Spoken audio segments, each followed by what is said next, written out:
What do you think happens if I cut open this massive 2-month-old slime smoothie squishy? Wow.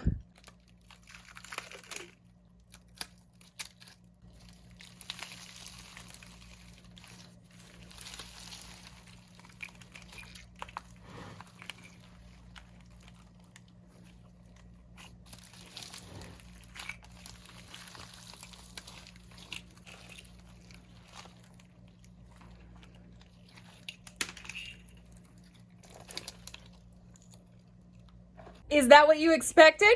When was the last time you watched Dr. Squish on YouTube? Maybe it's time you go check it out again.